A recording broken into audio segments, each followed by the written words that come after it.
friends, welcome on our channel Study IQ Jurishri. This is me, your friend and mentor Rekha Rathod.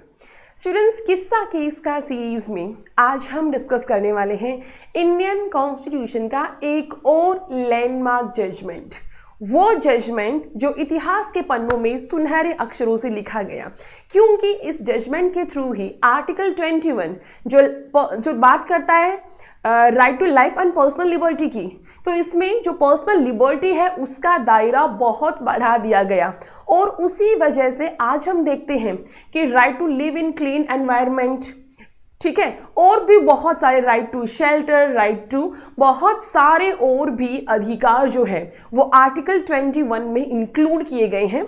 तो इसके पीछे Maneka Gandhi versus Union of India का जो मामला है उसका एक बड़ा हाथ है।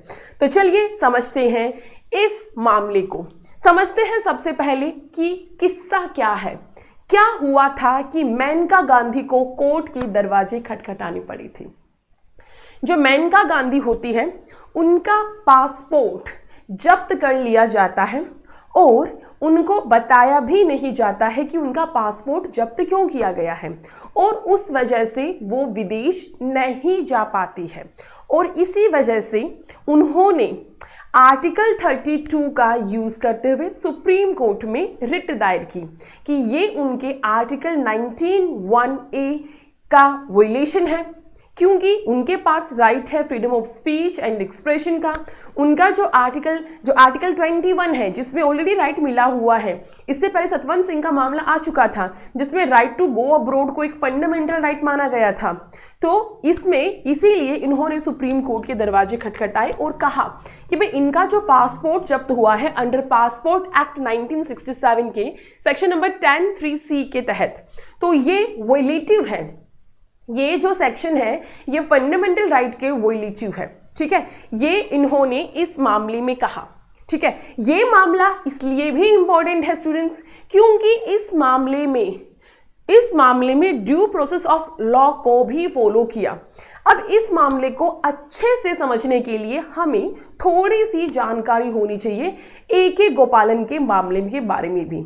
ए.के. गोपालन का जो मामला होता है उसमें ऑनरेबल सुप्रीम कोर्ट ने ये हेल्ड किया था कि आर्टिकल 21 में जो right to life and personal liberty का जो राइट मिला है वो केवल आपको एग्जीक्यूटिव के अगेंस्ट है, जो कार्यपालिका है, जो लॉज को इंप्लीमेंट करवाती है उनके अगेंस्ट है, जो विधायिका है उनके अगेंस्ट नहीं है, ठीक है। मतलब इस मामले में विधि द्वारा स्थापित प्रक्रिया यानी कि प्रोसीजर इस्टेब्लिश्ड बाय लॉ को फॉलो किया गया किस मामले में, ए.के. गोपालन के मामले में।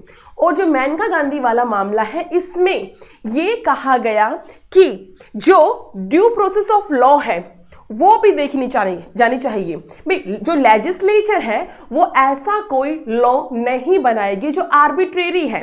लेजिस्लेचर वही लॉ बनाएगी जो कैसा है, जस्ट है, फेयर है एंड रीजनेबल है।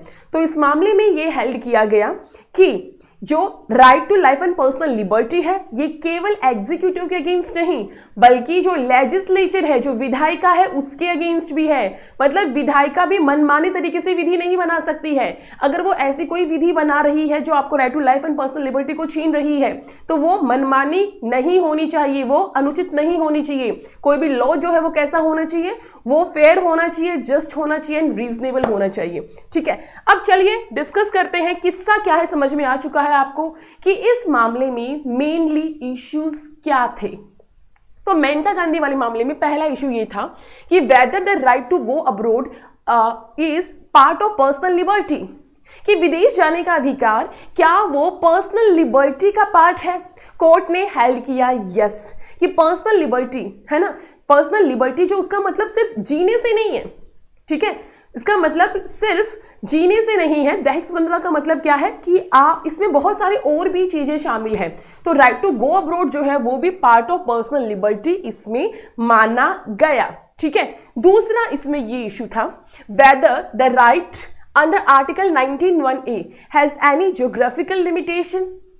आर्टिकल 19(1)(a) में जो राइट मिला है हर सिटीजन को, right to freedom of speech and expression, क्या उसकी ज्योग्राफिकल लिमिटेशन है कि क्या केवल वो किसी एक निश्चित दायरे में है। कोर्ट हेल्ड नो, कि जो आर्टिकल 19(1)(a) में right to freedom of speech and expression मिला है उसकी कोई ज्योग्राफिकल लिमिटेशन नहीं है, ये कोर्ट ने हेल्ड किया। तीसरा क्वेश्चन ये था, whether the section 10(3)(c) of the Passport Act 1967 is violative of Article 14, Article 19(1)(a) and Article 21।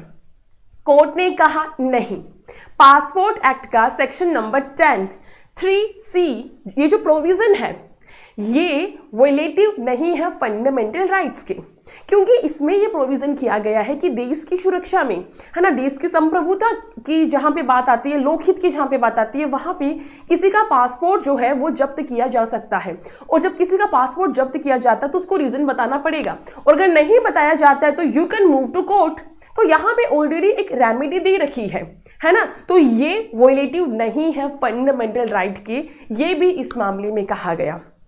इसके साथ साथ मेनका गांधी वाले मामले में यह भी कहा गया कि आर्टिकल 14, आर्टिकल 19 एंड आर्टिकल 21 ये एक गोल्डन ट्रायंगल बनाते हैं। अगर इनमें से किसी भी राइट का वोलेशन होता है तो ये माना जाएगा कि तीनों ही राइट्स का वोलेशन हो रहा है। ये तीनों जो है वो अपने आप में क्या है, बहुत इंपॉर्टेंट फंडामेंटल राइट्स है। तो स्टूडेंट्स, इस तरीके से आर्टिकल 21 की जब भी बात होगी मेनका गांधी का नाम सबसे पहले आता है, क्योंकि इस वाद में ये हेल्ड किया गया, ये अभिनिर्धारित किया गया कि right to life and personal liberty केवल एग्जीक्यूटिव के एक्शंस के अगेंस्ट नहीं है बल्कि लेजिस्लेचर के अगेंस्ट भी है। तो इसमें विधि की उचित प्रक्रिया को भी अपनाया गया, ठीक है, विधि की उचित प्रक्रिया को भी इसमें अपनाया गया। आई होप आपको ये मामला अच्छे से समझ में आ गया होगा।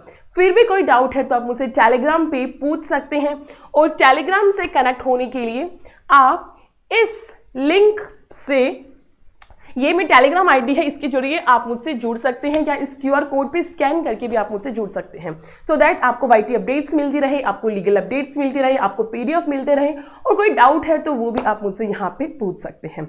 अब स्टूडेंट्स, मैं आपको ये भी बता दूं कि YouTube पे फ्री में बहुत कुछ आपको मिल रहा है स्टडी IQ जुडिशरी के प्लेटफॉर्म पे, और अगर आप ऐप को भी इंस्टॉल कर लेते हैं जो भी फ्री ऑफ कॉस्ट है तो वहाँ पे भी बहुत कुछ फ्री आपको मिल सकता है।